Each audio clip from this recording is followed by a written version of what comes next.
Bonjour et merci pour la parole.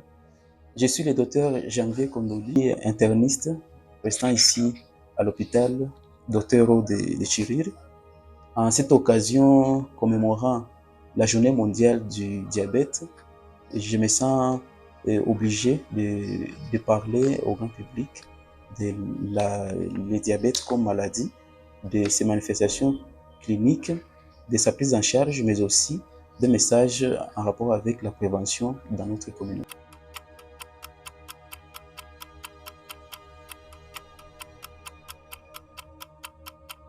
En fait, ce n'est pas une maladie en soi, mais c'est tout un ensemble d'entités, tout un ensemble de maladies qui se caractérisent par une augmentation de la glycémie ou une augmentation du taux de sucre dans le sang au-delà des valeurs normales. Et l'OMS a adopté comme thème le diabète à tous les niveaux de la vie, c'est-à-dire à tous les âges. On peut aborder les types de diabète en fonction de cet aspect des choses. En fait, pour faire plus simple, il existe 3-4 types de diabète. D'abord, il y a un diabète de gens plus jeunes. Il y a un diabète qu'on appelle diabète bien sûr de type 1.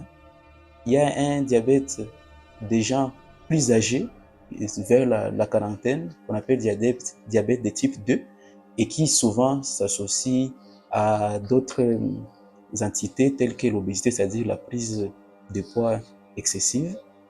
Il y a aussi un autre diabète qu'on appelle diabète gestationnel, qui se voit souvent autour de la grossesse ou pendant la grossesse.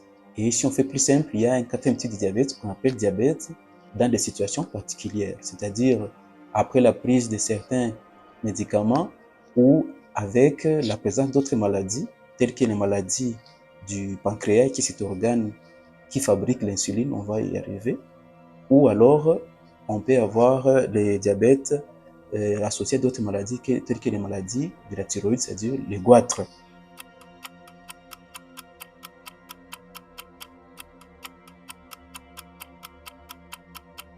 On réfléchit toujours par analogie, c'est-à-dire par comparaison. Et pour que les gens comprennent, je préfère qu'on compare l'être humain et son fonctionnement avec un élément qu'on utilise tous, c'est-à-dire avec un véhicule. Comme vous le savez, le véhicule a un réservoir où on met du carburant qui est l'essence. Le véhicule a un moteur qui tourne pour lui donner l'impulsion et lui faire du mouvement. Et le véhicule a un chauffeur qui allume tous les moteurs par une clé qu'on appelle la clé de contact. Si on fait comme ça, en comparant l'être humain à cet aspect des choses, on va se retrouver facilement. Le carburant pour l'homme, c'est ça, la nourriture que nous mangeons. Nous le mettons dans un grand réservoir qui est notre estomac, et l'estomac envoie cette énergie qui n'est pas encore utilisable dans le sang. Une fois que l'énergie est dans le sang, c'est comme le véhicule qui envoie l'essence dans cette tuyauterie pour aller dans le moteur. Cette énergie doit aller travailler dans les moteurs. Chez nous, les moteurs, c'est les organes qui doivent l'utiliser pour produire du mouvement, pour produire les fonctions de l'être humain, c'est-à-dire principalement les muscles qui doivent utiliser cette énergie, et en l'utilisant, ils produisent des mouvements pour parler, pour marcher, et le cœur qui doit battre, le cerveau qui doit utiliser les sucres, et ainsi de suite. Pour que le moteur puisse tourner, on doit l'allumer comme on a dit chez notre véhicule, et l'allumage se fait par une clé. Et la clé là de contact pour l'homme qui doit allumer le moteur, qui doit allumer les muscles pour qu'ils puissent brûler cette énergie qui est le glucide que nous avons mangé, cette clé là s'appelle l'insuline. C'est-à-dire, autrement dit, tout être humain a cette insuline dans le corps. Et cette insuline est fabriquée par un organe qui est une usine, qui est dans l'être humain, qui s'appelle pancréas. C'est un organe un peu complexe qui se trouve en dessous et en arrière de l'estomac et qui fabrique toute une série de clés qui doivent aller agir sur chaque muscle pour que les muscles s'ouvrent, que les muscles puissent tourner et brûler l'énergie qui est les glucides ou les sucres que nous avons mangés. Maintenant, qu'est-ce qui se passe avec le diabète en réfléchissant par cette analogie? C'est que, en parlant des types de diabète avec cette analogie, on se rend compte qu'il existe un grand type de diabète qui consiste en l'absence de ces clés de contact qui doivent tourner ou qui doivent faire brûler l'énergie que nous avons prise, c'est-à-dire l'absence totale de l'insuline. C'est ça le diabète dont on a parlé depuis jeune, c'est-à-dire le diabète de type 1. C'est-à-dire, pour l'une ou l'autre raison que nous allons voir, le patient n'a pas d'insuline. Autrement dit, tout le sucre qu'il va manger va quitter son estomac, va aller dans le sang, mais une fois devant les muscles, comme il n'y a pas la clé pour l'ouvrir et faire brûler cette énergie, le glucide ou le sucre va stagner dans le sang. Et une fois qu'il va stagner dans le sang, il va augmenter en termes de quantité, c'est-à-dire de taux de sucre. Et lorsqu'il va augmenter en termes de quantité, le patient va se mettre à pisser, à perdre suffisamment d'eau et il va être déshydraté. Il sera fatigué parce qu'il perd beaucoup d'énergie à travers ses urines qui sont très concentrées en sucre. Et comme il ne se nourrit presque plus, d'autant qu'il ne absorbe plus cette énergie, il va avoir faim. Donc, il va avoir une polyphagie, il va beaucoup manger. C'est ça le tableau classique d'un diabète de type 1, qui est cette carence en ces clés-là qui doivent ouvrir les muscles qui sont l'insuline. Maintenant, l'autre variant de diabète, c'est-à-dire le type 2, les autres types de diabète dont on a parlé, là-bas, l'insuline qui est cette clé qui doit allumer notre moteur peut être là, mais peut-être qu'elle est là en quantité, mais plutôt en qualité qui n'est pas suffisamment bonne, ou bien la qualité ou la quantité peut être bonne, mais il se peut que c'est la porte du muscle, la porte de ces moteurs-là qui n'accepte plus de prendre la clé. Imaginez, vous avez une clé, une maison chez vous avec une serrure et quelqu'un prend une tige de cure-dent ou c'est pas des balais qu'il met dans la serrure, dans les scènes de la serrure. Quand vous allez mettre la clé ne va pas entrer. Donc un mécanisme comme ça se passe aussi dans l'organisme vivant. Quelque chose, c'est-à-dire les mauvaises graisses, les autres aspects qui sont héréditaires peuvent bloquer ces cylindres-là qui est ces récepteurs des muscles et du foie à ne pas recevoir la clé qui est l'insuline que nous avons en nous. Et à ce moment-là aussi, la porte des muscles ne va pas s'ouvrir. Le sucre aussi va rester en train de stagner au niveau du sang. Et en restant là-bas aussi, on va aboutir aussi à la même situation, c'est-à-dire le glucide qui va augmenter dans le sang. Et selon la situation, on peut aller aussi à pisser beaucoup de glucides. Et cette entité du diabète qui est le type 2 est souvent familial. Ça concerne souvent les personnes qui ont un excès de poids, mais aussi ça s'accompagne aussi d'autres maladies telles que l'hypertension, telles que l'excès de graisse dans le sang, telles que l'acide urique augmenté ou la goutte qui va se présenter, et ainsi de suite. C'est pourquoi on dit que le diabète n'est pas seulement une seule maladie, mais c'est tout un ensemble de cousins des maladies qui sont apparentées et qui s'associent et qui contribuent tous à cette augmentation de sucre dans le sang.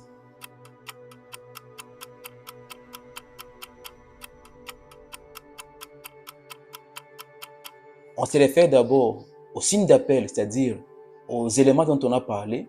Une personne qui est très fatiguée, qui a perdu du poids, qui pisse trop, qui a à la fois une soif qui n'est pas calmée, qui n'est pas satisfaite par et donc étanchée par la prise d'eau. Une personne qui présente tous ces genres de signes là-bas, on doit lui faire les dosages de la glycémie lorsqu'on a bien sûr des signes d'appel. Mais il peut se faire qu'on n'a pas des signes d'appel. C'est-à-dire, souvent chez les adultes, on n'a pas ce genre de signes. On a plutôt une personne qui fait suspecter, c'est-à-dire une personne qui a déjà un excès de poids, c'est-à-dire qui est obèse, ou alors une personne qui commence à présenter des signes de complications, c'est-à-dire qui commence à avoir des sortes de froideurs dans les extrémités, qui commence à avoir des sortes de chatouillements dans les doigts, une personne qui a des plaies aux pieds ou ailleurs qui ne guérissent pas, une personne qui commence à avoir des lésions au niveau des plis qui ne guérissent pas, ou une personne qui a fait une paralysie à cause d'un AVC ou qui a une hypertension.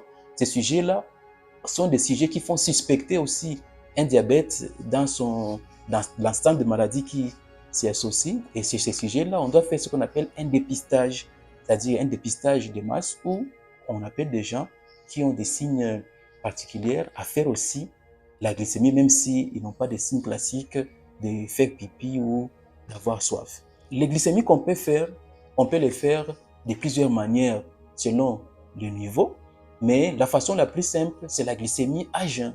La glycémie à jeun qu'on fait au niveau capillaire, c'est-à-dire avec une piqûre au niveau des pulpes des doigts.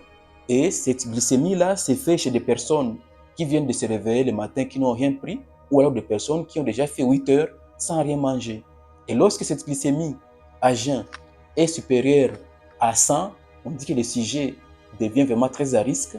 Mais lorsque cette glycémie, une fois répétée, reste toujours au-delà de 126, on dit que le patient est diabétique. Lorsqu'on se réfère à cette glycémie à jeun qui est facile à faire, on peut faire au centre de santé, qu'on peut faire aussi à la maison avec des appareils simples, des glycomètres qu'on vend partout dans nos... À part la glycémie à jeun, on peut faire ce qu'on appelle la glycémie postprandiale, c'est-à-dire on cherche le taux de sucre chez une personne 2 heures après avoir mangé. Et lorsque cette personne a une glycémie qui dépasse 200 mg par décilitre, on dit qu'elle serait aussi diabétique. À part ça, il y a aussi ce qu'on appelle les plus complexes, les preuves de glycémie provoquées par la voie orale. Et là, on les fait en faisant ingérer aux patients des glucides, qui sont des glucides du laboratoire, ou même du sucre normal qu'on essaie de quantifier. Et après 2 heures aussi, on vérifie si sa glycémie dépasse 200 mg, on dit qu'il y a une hyperglycémie. Alors, une autre machine plus spécialisée fait ce qu'on appelle l'hémoglobine glyquée. C'est un concept un peu plus complexe qui signifie que les sucres qui restent très augmentés se lient à des protéines. Et lorsqu'on dose ces protéines, on va trouver que ces protéines possèdent de la rouille. Et la rouille, là, c'est ça les sucres que l'on peut apprécier. Et la protéine qui est la plus facile à porter cette rouille, c'était l'hémoglobine, qui bien sûr transporte aussi l'oxygène pour le corps, mais qui peut porter aussi la rouille occasionnée par l'augmentation des glucides. Et en faisant cette hémoglobine glyquée, lorsqu'elle dépasse les 6,5%, on dit que le patient est aussi diabétique. Et donc, n'hésitez pas à venir contacter nos institutions, soit pour les diagnostics dans les côtés, vous avez déjà des signes classiques, perte des urines, soif, amaigrissement, fatigue, une faim non satisfaite. Si vous êtes dans une famille où il y a le père qui est très grand ou très gros et qui dépasse les caractéristiques en termes d'obésité, vous êtes dans une famille où le père est diabétique ou la mère ou la grand-mère ou l'oncle, vous êtes suspect, donc venez vous faire dépister. Vous commencez à ressentir des sortes de crampes inexpliquées ou des sortes de fourmillements ou de froideur dans vos extrémités ou de chaleur en chaussettes ou autres, venez vous faire dépister avec les mesures que nous avons dit et faire un suivi.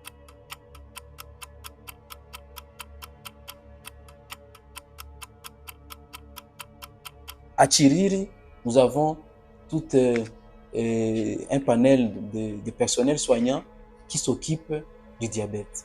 Le moyen le plus simple, c'est d'abord les mesures générales ou les mesures hygiéno-diététiques consistent à faire l'activité physique pour maigrir, pour ne pas être à risque du diabète, à diminuer les sucres dans les aliments, les sucres d'absorption rapide, et à continuer à manger d'autres glucides qui sont dans les aliments que nous utilisons pour manger à la table, c'est-à-dire le foufou, le riz et les autres, mais en les modérant, en les mangeant en petite quantité. Là, c'est les éléments généraux en rapport avec les mesures hygiéno-diététiques. À part les mesures hygiéno-diététiques qui sont bien suivies à Chiriri parce que nous avons deux nutritionnistes qui font le suivi très rapproché des patients dans ce sens-là, nous avons aussi les mesures médicamenteuses. Maintenant, dans les mesures médicamenteuses, dans les diabètes dont on a parlé, les diabètes de type 2, la prise en charge va consister à donner des médicaments qui peuvent aider à nettoyer toutes ces portes dont on a parlé, c'est-à-dire les muscles qui ne s'ouvrent plus, qui ne reçoivent plus les clés qui sont l'insuline pour les ouvrir et brûler les graisses. Ou alors, on peut donner aussi d'autres médicaments qui vont aller sur l'usine de l'insuline de l'organisme pour booster cette usine à produire naturellement cette insuline que nous avons déjà en nous. Et lorsque cette situation ne marche pas, ou lorsque le patient est dans le diabète qu'on appelle diabète de type 1 par carence totale en insuline, le médecin est obligé, bien sûr, à commencer une insulinothérapie, c'est-à-dire la prise en charge par l'insuline. Et ne vous faites pas tromper par la cité où on vous dit que l'insuline aggrave le diabète. C'est très faux parce que l'insuline est déjà en nous et nous les donnons pour les patients qui n'en ont plus, pour les mettre dans un état où ils seront semblables aux sujets normaux. Donc, éviter de tomber dans les mythes sur l'insulinothérapie. L'insuline est un médicament naturel, mais qui a été synthétisé de façon chimique par les scientifiques et ça aide et ça fait des exploits dans la prise en charge du diabète. L'autre élément de la prise en charge, c'est que dans notre prise en charge, et c'est une note particulière pour l'hôpital de Chirure, il n'y a pas que les éléments généraux, il n'y a pas que les éléments médicamenteux, mais il y a aussi des éléments en rapport avec les approches psychologiques. Parce que le diabète pose des problèmes psychologiques dans le sens de l'acceptation. Parce que c'est une maladie qui est chronique, le patient doit apprendre à vivre avec ça et à être dans la résilience, c'est-à-dire l'acceptation et l'adaptation. Et pour ça, nous avons aussi une équipe psychologique avec un soutien psychologique qui est donné à nos patients pour l'acceptation et pour la suite dans la prise en charge qui est holistique, c'est-à-dire globale, qui prend l'être humain non seulement dans l'aspect somatique, mais aussi dans l'aspect qui est lié aux parties invisibles, c'est-à-dire les émotions et les autres refus des soins qui posent souvent des problèmes dans la surveillance.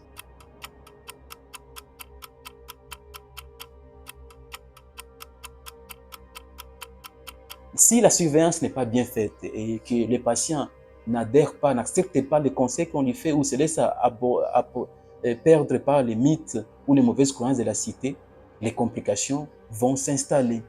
Et les complications peuvent être nombreuses.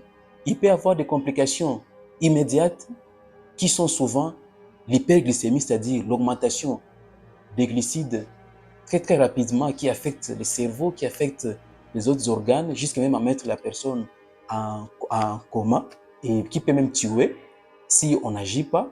Et il y a d'autres complications aussi qui peuvent être aussi dues aux médicaments, c'est-à-dire l'hypoglycémie, c'est-à-dire le sucre qui descend maintenant très bas.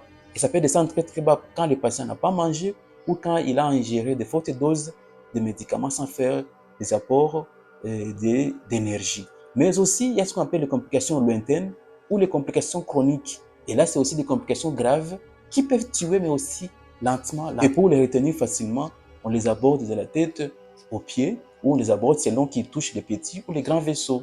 En partant de la tête aux pieds, on peut avoir des accidents vasculaires cérébraux qui peuvent donner des paralysies chez des personnes. Je pense que vous les voyez chez vous avec des personnes qui font des paralysies. Beaucoup parmi eux sont des diabétiques. En descendant vers les yeux, on peut avoir la cécité, c'est-à-dire le fait d'être aveugle par la cataracte ou l'atteinte de la rétine. On peut descendre aussi vers les cœurs avec ce qu'on appelle les infarctus du myocarde, c'est-à-dire les cœurs qui se rouillent, les cœurs qui s'obstruent et qui s'arrêtent et qui occasionnent des morts subites chez des patients. On peut descendre plus bas en allant vers les reins avec les atteintes rénales, les reins qui vont être en insuffisance rénale et les patients vont commencer à pisser non seulement les sucres mais aussi les protéines. Et là, vous allez voir des gens qui vont avoir des jambes gonflées, des faces gonflées et qui vont dépenser beaucoup d'argent pour suivre des dialyses alors que nos moyens ne les permettent pas. À part ça, en descendant, on peut aussi avoir l'organe sexuel qui va être affaibli par les complications du diabète et les hommes vont avoir les puissances sexuelles, les femmes vont aussi avoir des troubles de la libido ou des infections génitales qui se répètent et qui vont donc abîmer la stabilité dans les couples. On peut avoir aussi, en descendant vers les membres inférieurs, des atteintes des gros vaisseaux. Et là, vous allez avoir des gens qui vont avoir des plaies diabétiques qui ne guérissent pas souvent ou qui sont des mauvais pronostics et qui vont être difficilement prises en charge lorsque la maladie est déjà très évoluée.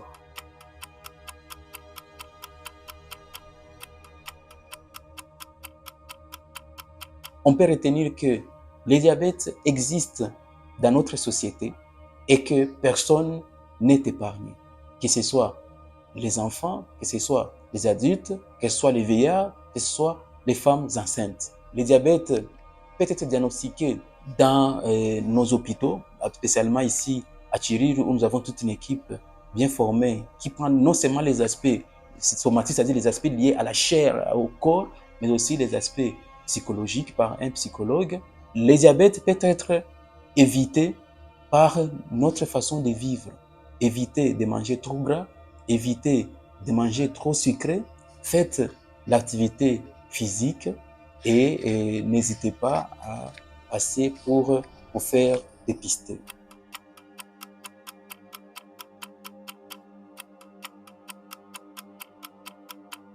Tunasema kama diabete iko ndio. Diabete ni magonjwa yenye inahusika na watu wote, haifatani na miaka. Itaweza kamata mtoto, itaweza kamata mkubwa, itaweza kamata mzee. Inakuya kupitia namna mbili, au ile insuline ya mwili inapunguka, inatuma magonjwa inakuwa, au ile bunene na ingine magonjwa inatuma sukari haitatumika mzuri ndani ya mwili kisha inapanda, au ni mama mzazi mwenye iko mimba na ile mimba inatuma diabete inaanza kama mwili yake ilikuwa iko na ile faiblesse ya kuipata, au ni mtu mwenye iko na ingine magonjwa sababu ile magonjwa ya goitre, magonjwa ya ingine vitu ya mtumbo yenye inatuma diabete inakuwa. Diabete inatunziwa kwa hospitali ya Chiriri na tuko na waganga wenye wanahusika kuitunza mkupima ile glycemie na kupana madawa. Madawa haiko tu shindano, kwa madawa za comprime, kwa madawa za shindano na shauri, nao ni dawa ambayo inasaidia. Ni mzuri kuepuka ile maneno ya mkartier ya kusema kama insuline ni sumu wala insuline inauwaka. Hapana, insuline haiuwaki. Mganga ndio anajua saa gani ya kuandika, na chaque fois que mganga anaandika inasaidia kama mtu asiingie kwa ile matukio mabaya ya sukari, njoo ili kupooza, njoo ili kufungana mecho wala moyo kushimama na kufariki, au ile kupata magonjwa ya kufunganisha mishipa ya miguu. Tunawaalika tena mjamii kusaidiana, kutuma watu kwa hospitali kusudi wakuye wapimishe, ndio tupate kisi ya kuwashauria juu ile magonjwa ambayo inaongezeka sana. Juu watu tena hawafanyi sport, watu tena hawatembee, na watu hawaangalie mzuri nini wanakula, nini wanakunywa. Asante sana.